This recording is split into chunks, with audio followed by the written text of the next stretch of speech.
DVM Telugu ఛానల్కి స్వాగతం.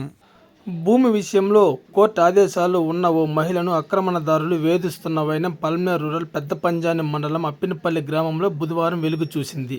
బాధితురాలు ఎన్ వెంకటరమణ భార్య చిట్టమ్మ మీడియాకు తెలిపిన వివరాల మేరకు తన గ్రామం వద్ద సర్వే నంబర్ 14, 16లో 50 సెంట్లు, 17, 6లో 79 సెంట్లు, 100, 4లో 61 సెంటి మొత్తం భూమి 1 ఎకరా 90 సెంట్లు భూమిని తమ పూర్వీకుల నుండి వంశపారంపర్యంగా వచ్చిందని, వ్యవసాయ భూమి అని తెలిపారు. సుమారు 10 సంవత్సరాల క్రితం తన కుటుంబం ఆర్థిక ఇబ్బందుల వలన జీవనోపాధుల కోసం కూలి పనులు చేసుకోవడానికి కర్ణాటక రాష్ట్రం బెంగళూరుకి వెళ్లామన్నారు.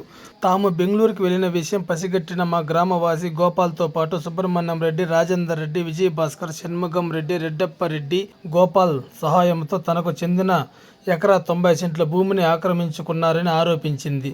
ఇంతకు ముందు మండలంలో జరిగిన రీసర్వే సందర్భంగా పైన తెలిపిన వారు ఆక్రమించుకున్నారనే విషయం తేలిందని వాపోయారు. అప్పట్లో ఆక్రమించుకున్న వారిని విచారించగా భూమి మాదే, నీవు ఎక్కడ చెప్పుకుంటావో అక్కడ చెప్పుకో అని అప్పటి నుండి బెదిరిస్తూనే ఉన్నారని ఆవేదన వ్యక్తం చేశారు. తన భర్త మానసిక స్థితి సరిగా లేనందువలన ఒంటరి మహిళ కాబట్టి వారిని ఎదిరించలేక ప్రాణ భయంతో జిల్లా, మండల అధికారులు చుట్టూ తిరుగుతూనే ఉందని, రెవెన్యూ అధికారులు మాత్రం తనకు అన్యాయం చేశారని కంటితడి పెట్టింది. వారసత్వం నుండి సంక్రమించిన భూమి కాబట్టి నా పేరున రెవెన్యూ రికార్డులు అన్ని సక్రమంగా ఉన్నాయన్నారు.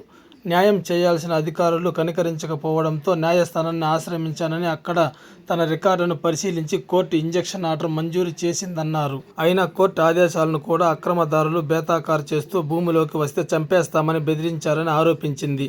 తనకు జరిగిన అన్యాయాన్ని పల్మనేరు జాతీయ మానవ హక్కులు మరియు అవినీతి నిర్మూలన సంస్థకు అర్జీ సమర్పించుకున్నానన్నారు. ఈ విషయంపై ఉన్నత అధికారుల దృష్టికి సారించి అన్యాయంగా తన భూమిని ఆక్రమించుకున్న కోర్టు ఆదేశాలను ఉల్లంఘించిన వారిపై చట్టపరమైన చర్యలు తీసుకొని తమకు న్యాయం చేయాలని కోరుతున్నారు.